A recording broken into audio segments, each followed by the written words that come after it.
Et si le plus grand ennemi du climat n'était pas la voiture ou l'avion, mais l'écran, nos écrans? Clairement, il y a un impact sur l'environnement. Si Internet était un pays, il serait le 7e émetteur de CO2 de la planète. Alors, est-ce que c'est vrai, Christophe? Est-ce que l'IA pourra réellement être une solution contre le réchauffement climatique? Comment faire du développement durable, si ça peut exister, à travers l'informatique? Alors que la transition numérique est aujourd'hui une priorité pour les organisations, l'heure est également à la transition durable. Loin d'être aussi immatériel qu'il en a l'air, le numérique génère une empreinte carbone bien réelle.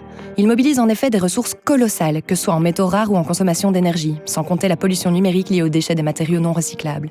Depuis plusieurs années, le numérique dit responsable s'est développé pour tenter de réduire ses impacts sociaux, économiques et environnementaux. Qu'il s'agisse d'éco-conception des services digitaux, d'optimisation des infrastructures IT ou encore d'usage éclairé, des leviers d'action, c'est pas ça qui manque. Mais l'apparition de l'IA générative et son utilisation exponentielle rebattent les cartes en augmentant de manière significative l'empreinte écologique du numérique. Alors oui, certaines IA contribuent à optimiser les ressources dans certains secteurs, mais malheureusement ce ne sont pas les formes d'IA les plus utilisées. En sachant tout ça, comment peut-on imaginer concilier transition numérique et objectifs de développement durable? C'est la question qu'on a abordée lors d'une soirée débat du Digital Lab qui s'est tenue en avril 2025.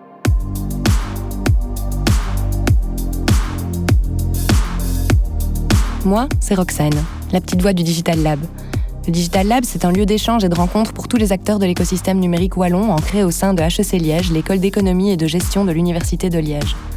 Après chacune de nos soirées débats, je me glisserai dans vos écouteurs pour vous faire revivre les meilleurs moments de ces rencontres et en bonus, vous donner des outils et des pistes de réflexion face à la digitalisation, que ce soit dans votre entreprise, dans votre équipe ou tout simplement dans votre vie privée.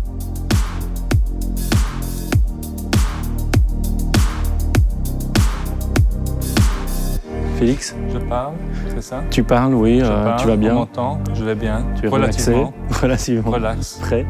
Ok, Diana? 1, 2, 1, 2. Un grand classique. C'est bon?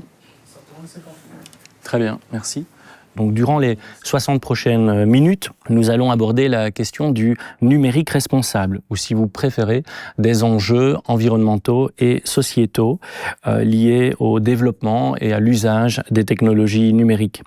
Et ensemble, nous allons tenter de répondre à cette question qui a servi d'intitulé au débat de ce soir. Est-il possible de concilier transition numérique et transition durable ? Ce soir-là, nous avions la chance d'accueillir Vincent Courboulet, maître de conférences en informatique à La Rochelle Université et cofondateur de l'Institut du numérique responsable, ou INR, et Félix Scholtes, conseiller de la rectrice à la sobriété numérique à l'ULiège. Mais on avait aussi invité 2 juristes, parce qu'un bon usage du numérique, ça implique aussi des questions juridiques. Ces 2 juristes, c'était donc Camille Bourguignon, doctorante chercheuse en droit et maître de conférences et assistante à l'UNAMUR et au CRIDS, et Diana Nunes, chercheuse en droit à l'ULiège et au CERCRID. Le numérique n'est donc pas qu'une affaire d'informaticiens, et c'est pas Vincent Courboulet qui nous dira le contraire. Laisser l'informatique aux informaticiens, ce serait la même chose que de laisser la voiture aux motoristes. Une voiture, c'est construit peut-être à l'autre bout de l'Europe, avec des caoutchoucs qui proviennent d'Amérique du Sud. C'est vraiment global au niveau géographique, mais c'est aussi global au niveau compétences. Il faut évidemment de la mécanique, mais il faut aussi du juridique, il faut aussi de l'aménagement urbain, il faut de l'acceptation sociale. Il faut d'autres types de mobilité. Donc le numérique aujourd'hui, si vous le laissez aux informaticiens, vous aurez ce qui s'est passé dans les années 90, c'est-à-dire une espèce de technosolutionnisme où, pour justifier de métier, et parce qu'on a été bercé au numérique, on va être persuadé que le numérique n'est que solution. Le numérique ne serait donc pas la solution à tout ? Voilà une position qui tranche avec la manière dont il est régulièrement présenté, que ce soit dans les médias, dans le discours politique, voire dans les textes de loi. Et l'AI Act n'a pas manqué le coche dès ses premières lignes, comme nous l'explique Camille, spécialiste du droit du numérique. L'IA est présentée quasiment, si ce n'est pas comme la solution, en tout cas comme une des solutions majeures pour lutter contre la dégradation environnementale, parce qu'elle va proposer des prédictions très précises sur le climat, sur le changement climatique, parce qu'elle va permettre d'optimiser l'allocation des ressources, parce qu'elle va donner tout un ensemble de données qui vont permettre aux agriculteurs de moins utiliser de pesticides. Et on ne contrebalance pas immédiatement en insistant sur le fait que l'IA, certes, fait partie des solutions, mais elle-même a un impact environnemental dont il va falloir tenir compte avant de la pousser. On vient de mettre le doigt sur un point intéressant qui va nous amener à comprendre ce qu'est le numérique responsable.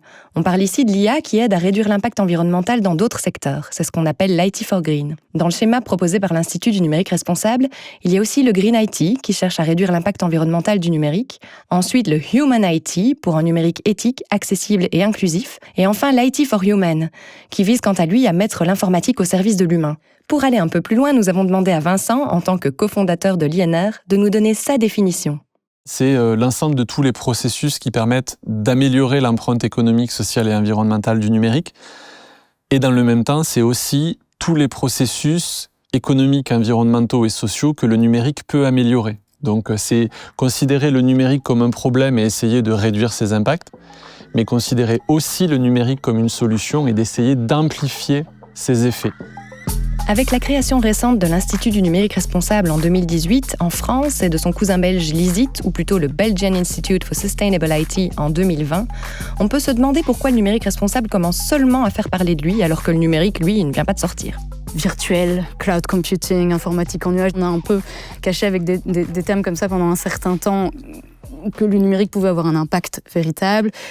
Mais maintenant, je pense qu'on est en train de gratter derrière la couche de vernis et de comprendre que non, le numérique, c'est des câbles, des outils informatiques qui sont pour 80% pas du tout recyclables, c'est du déchet électronique qui va au Ghana, c'est quelque chose qui a une empreinte environnementale véritable. De fait, les premiers signes d'une prise de conscience datent de 1992 avec TCO, le premier label qui s'intéresse à la santé humaine et à l'aspect financier avec l'économie d'énergie. Mais c'est le prix Nobel de la paix décerné à Al Gore et le GIEC en 2007 qui sera un véritable déclencheur dans la société civile et dans le monde informatique. On voit alors apparaître les premiers événements et formations en matière de Green IT. À partir de 2012, le développement durable devient partie intégrante des projets informatiques avec l'apparition de l'éco-conception et on commence à envisager le numérique comme une solution pour réduire les impacts environnementaux des autres secteurs. En un mot, c'est la rencontre entre la transition écologique et numérique, ou la Twin Transition si vous voulez. Depuis, on intègre en plus la dimension sociétale. L'objectif n'est plus seulement de réduire les impacts néfastes du numérique, mais aussi de créer de la valeur ajoutée pour l'environnement et la société. Mais alors, comment se retrouve-t-on contaminé par ce virus ? Je suis payé pour faire de l'enseignement et de la recherche au niveau de l'informatique. Et puis, en tant que citoyen, on ne peut pas ne pas être percuté de plein fouet par les urgences climatiques et sociales et d'autres enjeux. Et donc, à un moment donné, on se dit, mais finalement, est-ce que les deux sont compatibles ? Et puis, on creuse, et puis en fait, on se dit, tiens, non, là-dessus, c'est pas aussi simple que ça. Et puis, ça vous était déjà arrivé d'avoir, un mur, et puis il y a juste un petit éclat, puis vous commencez à gratter, et puis ce petit éclat vous agace, et puis vous grattez, puis après, à un moment donné, vous enlevez toute la peinture et vous voyez ce qu'il y a vraiment derrière. On va dire que c'est un peu ce que j'ai fait pendant plusieurs années, pour au final me rendre compte que le numérique, c'était pas la solution, mais c'était pas non plus le problème, et que c'était quelque chose de beaucoup plus subtil, et donc plus complexe à s'approprier, avec, et vous le mettez bien dans le titre, est-ce qu'on est capable de concilier l'inconciliable ? On sait que le numérique représente aujourd'hui 4% des gaz à effet de serre, soit plus que l'aviation civile. On sait également que son empreinte carbone vient en majeure partie des terminaux, c'est-à-dire des équipements qui contiennent de nombreux métaux rares non recyclables, mais aussi des réseaux et des data centers. Au-delà de ces impacts sur l'environnement, il ne faut pas négliger celui qu'il peut avoir sur la société. On voit notamment apparaître de nouveaux problèmes avec l'IA, comme l'explique Diana, qui étudie la question des discriminations algorithmiques. C'est la possibilité pour un outil d'intelligence artificielle d'opérer un traitement défavorable à l'encontre d'une ou de plusieurs personnes par un traitement algorithmique qui ne soit pas donc justifié.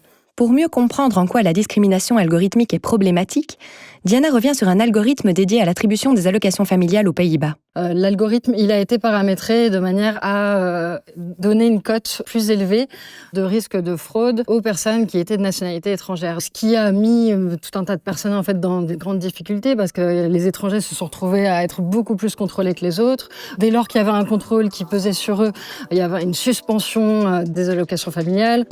Même si les cas de discrimination algorithmique sont répandus, peu font l'objet d'un jugement au tribunal, tout simplement parce qu'il est déjà difficile de s'apercevoir que l'on fait l'objet d'un traitement algorithmique. Si la question de la discrimination algorithmique propre à l'IA semble faire apparaître de nouveaux problèmes sociétaux, le numérique engendre aussi des effets moins perceptibles. Félix, conseiller de la rectrice à la sobriété numérique à l'Université de Liège, s'est intéressé à ce qu'on appelle les effets rebonds et accélérateurs du numérique. Et pour bien comprendre la complexité de ces effets, rien de tel que l'exemple de la voiture. Attachez vos ceintures, c'est parti! Les voitures sont de plus en plus efficaces au niveau énergétique Et la production de gaz à effet de serre par les voitures ne cesse d'augmenter parce qu'une fois que l'humain a l'outil, il va l'utiliser à fond et finalement on va se retrouver avec plus de consommation, plus de déchets, plus de toujours plus finalement. Donc ça c'est l'effet rebond. Et ça c'est quelque chose d'assez frappant dans le numérique en fait. Et c'est l'intelligence artificielle en fait partie en disant que oui mais on gagne de l'efficacité. Oui mais justement les trous qu'on va laisser, qu'est-ce qui va se passer avec ça? Ça va se remplir et on est en fait finalement dans la grande accélération comme on la voit et on a tout ce qui est exponentiel, tout ce qui continue à s'accélérer, notamment par cet effet rebond. Voilà pour le premier effet moins perceptible du numérique, auquel s'ajoute l'effet accélérateur. On arrive dans le stade où on consomme dans une société excessivement complexe beaucoup d'énergie pour des gains qui sont parfois douteux, des gains peut-être négatifs ou peut-être des gains faibles avec une consommation d'énergie énormissime. Si on a un système qui accélère ça, on court le risque d'avoir quelque chose qui nous fragilise en fait, parce qu'on cherche une performance à un niveau où la consommation énergétique est totalement démesurée par rapport à ce qu'on peut obtenir. En matière de toujours plus, Félix vient d'évoquer l'intelligence artificielle et ses effets rebonds. Si l'IA contribue également à des améliorations au niveau de la gestion de l'environnement, en agriculture par exemple, l'augmentation de l'efficacité pousserait alors à une augmentation de l'utilisation, annulant ainsi les gains environnementaux attendus. Une simple conversation avec une IA générative consommerait une demi-bouteille d'eau. On peut donc se demander si l'IA jouerait un rôle d'accélérateur dans l'empreinte carbone du numérique. Ou devrait-on plutôt dire les IA ? Effectivement, c'est hyper intéressant de bien faire la distinction entre l'IA générative et l'IA. L'IA, elle est apparue quasiment en même temps que les premiers ordinateurs sont apparus dans les années 40. Et il y avait une progression plus ou moins linéaire, même si elle s'était accélérée depuis effectivement les 20 ou 30 dernières années. L'IA générative post-Covid est basée sur ChatGPT pour son représentant le plus connu, fait qu'en l'espace de moins de 5 ans, l'énergie consommée par les data centers va doubler. On va passer à 3% de l'énergie mondiale dans les data centers. On vient de générer une surconsommation équivalente à celle du Japon. Enfin, je veux dire, dans l'histoire de l'humanité, je pense qu'on n'a jamais eu une telle accélération énergétique dans une société qui était déjà en état de surconsommation. Et il faut dire que les effets négatifs du numérique ne se limitent pas à la consommation d'énergie. Les préoccupations sociétales et humaines sont apparues plus tardivement dans la construction du numérique responsable. Et pourtant, on sait aujourd'hui que le numérique n'est pas sans impact sur la société, bien que ses effets soient trop peu mis en évidence dans le discours politique. Moi, j'ai trouvé que, par exemple, le sommet à Paris sur l'IA me donnait plus l'impression d'une course à l'armement en intelligence artificielle. Et j'ai pas vu ressortir tout cet aspect-là de risque, donc du point de vue de l'environnement, du point de vue des personnes, de la discrimination, des personnes qui travaillent à entraîner et à alimenter en données les algorithmes. Pour fonctionner, une IA de reconnaissance d'images, par exemple, va devoir être entraînée avec une quantité énorme d'images. Il va falloir qu'on lui dise un certain nombre de fois « ceci est une voiture » pour qu'elle soit ensuite capable de reconnaître une voiture sous toutes ses formes.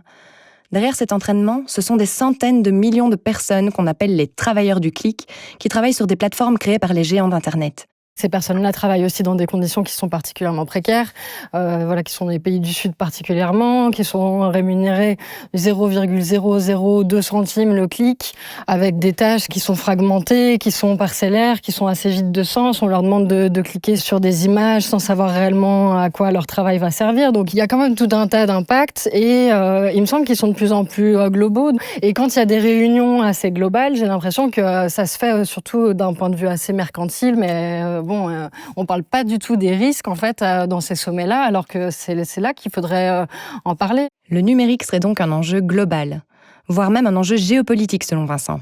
En fait, le numérique, c'est qu'un média, c'est qu'un moyen de traiter de l'information. L'informatique, c'est le traitement automatique de l'information.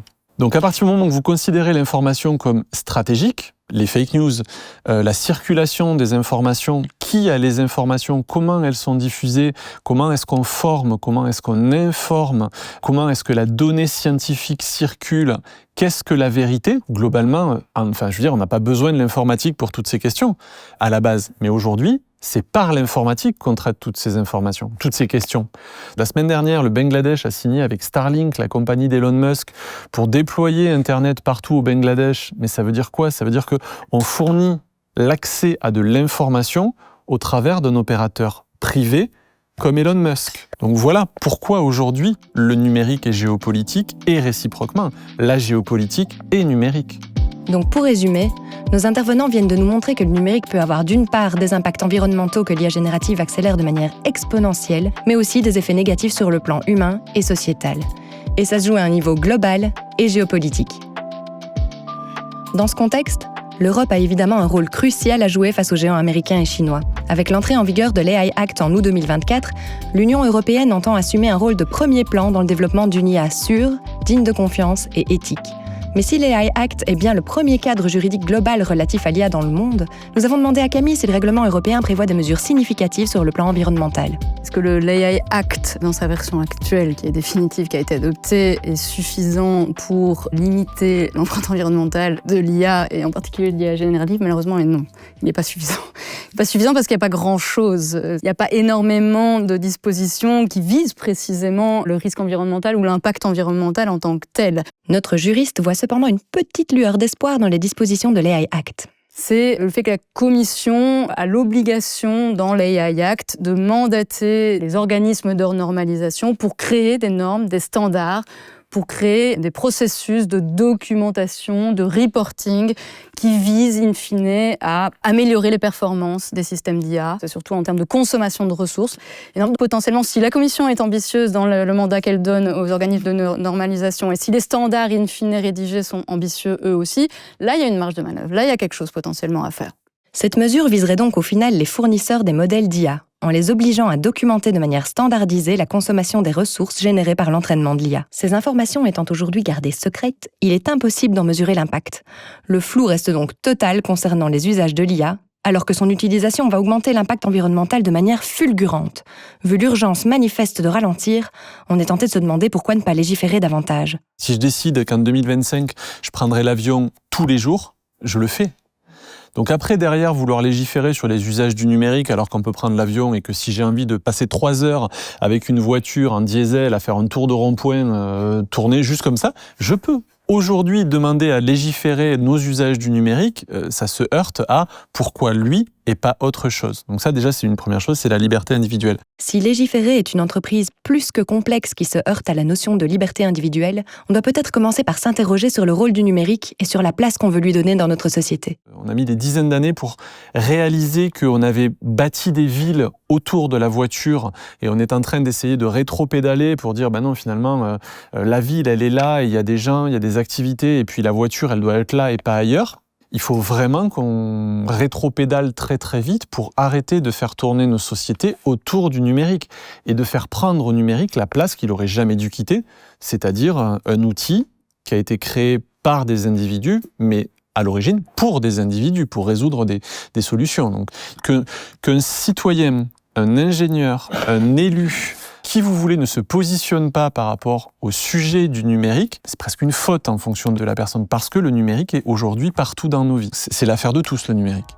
Bon, on l'aura compris, l'idée est de faire en sorte que le numérique redevienne un outil au service de la société. Chacun et chacune à notre niveau, nous avons la possibilité d'agir, en choisissant par exemple des appareils éco-conçus et en développant des usages conscients. Ça semble simple, dit comme ça, mais il ne faut pas perdre de vue que la technologie, elle, évolue à une vitesse toujours plus rapide. C'est ça qui m'inquiète dans ce domaine-là, des processus démocratiques qui permettent d'établir ce qui est véritablement pertinent dans une société pour cette société. Ils nécessitent probablement du temps et de l'expertise et de la pluridisciplinarité et de la consultation et de la mise ensemble de divers acteurs. Ce qui est un processus qui, dans sa vitesse, n'est absolument pas adapté à la vitesse de progression du numérique qui nous est actuellement, je vais le dire gentiment, proposé par des acteurs avec leurs intérêts commerciaux, marchands, et qui finalement dessinent le paysage digital dans lequel on évolue, y compris l'intelligence artificielle. Aujourd'hui, il faut repolitiser le numérique. C'est un enjeu qui est fondamental. Et il faut le repolitiser à une échelle locale, territoriale, nationale et internationale. Et même si la Chine ou les États-Unis décident de ne pas jouer ce jeu-là, je pense qu'il faut assumer à un niveau européen et repolitiser le numérique, ça veut dire le réhumaniser. Et le réhumaniser, ça veut dire le ralentir. Sinon, c'est toute notre société qui est en mode échec. Nos intervenants semblent d'accord sur 2 points. 1. La nécessité de placer le numérique au cœur du débat politique. Et 2. L'urgence de ralentir. Mais alors que les fournisseurs d'IA sont passés en mode Fast and Furious dans une course au toujours plus et toujours plus vite, la notion d'IA responsable est déjà sur la table. Vincent remarque d'ailleurs que c'est la seule technologie qui, en moins de 3 ans, est passée du statut de technologie géniale à une technologie qui fait déjà l'objet de mesures d'impact. Je trouve que le côté lune de miel et le côté vernis dont on parlait tout à l'heure, ils craquellent beaucoup plus vite que n'importe quelle autre technologie historique. Donc déjà, moi, ça me rassure. Et moi aussi, Vincent, ça me rassure. Continuons sur cette lancée et voyons quelles sont les options qui vont nous permettre de ralentir. Je pense que si l'Europe réalise que la CSRD... La CSRD, c'est Corporate Sustainability Reporting Directive. En français, c'est une directive européenne qui vise à améliorer et à harmoniser la divulgation des informations environnementales, sociales et de gouvernance des entreprises.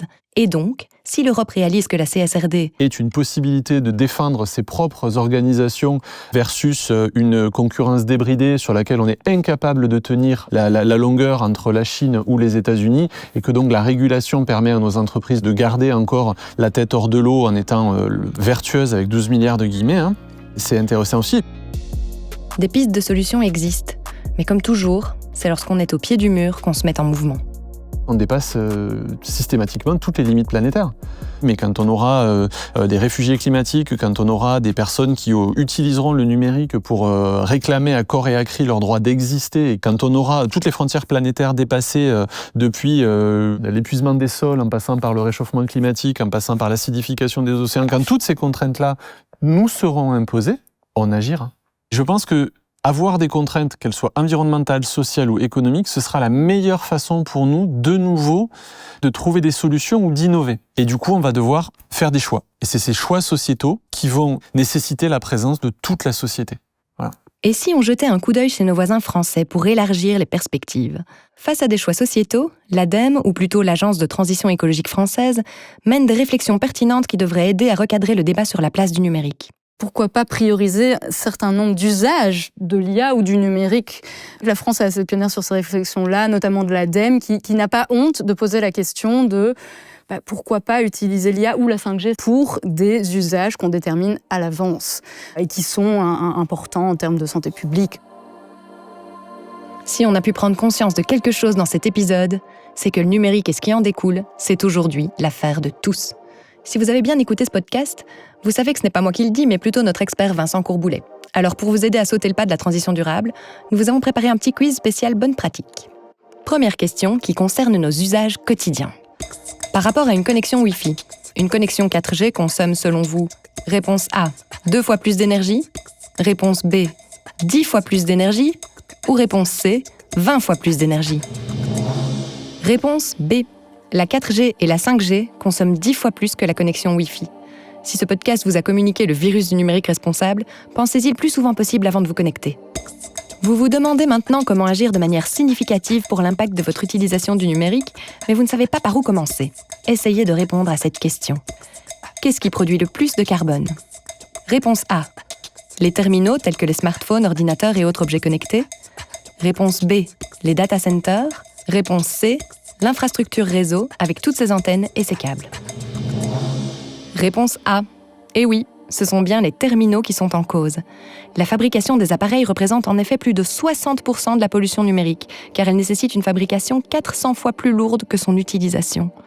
Votre smartphone vous abandonne ? Pensez à acheter éco-responsable, en seconde main, reconditionné ou en privilégiant les marques qui recyclent les pièces. Troisième question. Un numérique plus responsable, ça repose sur la règle des 4 R de l'économie circulaire. Quels sont-ils ? Réponse A. Responsabiliser, restreindre, réutiliser et résoudre. Réponse B. Réduire, réparer, reprendre, responsabiliser. Ou réponse C. Refuser, réduire, réutiliser et recycler. Réponse C. Les 4 R nous invitent à refuser d'acheter des terminaux non nécessaires, à réduire notre consommation de données, à réutiliser pour remplacer nos appareils. Pensez d'ailleurs aux appareils reconditionnés, mais aussi aux écolabels. Et enfin, à recycler, et donc à trier nos déchets électroniques. On dit merci au Green Office de l'Uliage pour toutes ces infos. N'hésitez pas à visiter leur site web pour en apprendre encore plus sur les questions de durabilité. Avant de clôturer cet épisode, revenons sur les points importants. Les impacts du numérique sont bien réels, que ce soit sur le plan environnemental ou sociétal, avec des effets évidents et d'autres plus complexes et donc moins perceptibles. L'IA générative marque également un tournant dans l'impact carbone du numérique. Ce carbone est généré non seulement par des data centers nécessaires à son fonctionnement, mais aussi par son entraînement et surtout par son utilisation. Bien que l'Europe soit pionnière en matière de réglementation avec l'AI Act, ce règlement n'est malheureusement pas suffisant aujourd'hui pour limiter son impact environnemental. Alors que nous avons déjà conscience de ses impacts à court terme, l'Europe a encore un rôle à jouer en termes de régulation. Dans cette période de transition, où il est particulièrement complexe de légiférer par manque de recul, le numérique doit revenir au cœur du débat démocratique.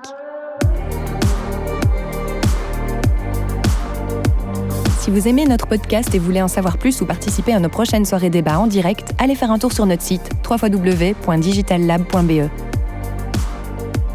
Vous écoutiez Éco-numérique, le podcast du Digital Lab qui explore les enjeux numériques avec des experts pour vous aider à mieux comprendre la transformation digitale. Une initiative soutenue par la Wallonie dans le cadre de la stratégie Digital Wallonia.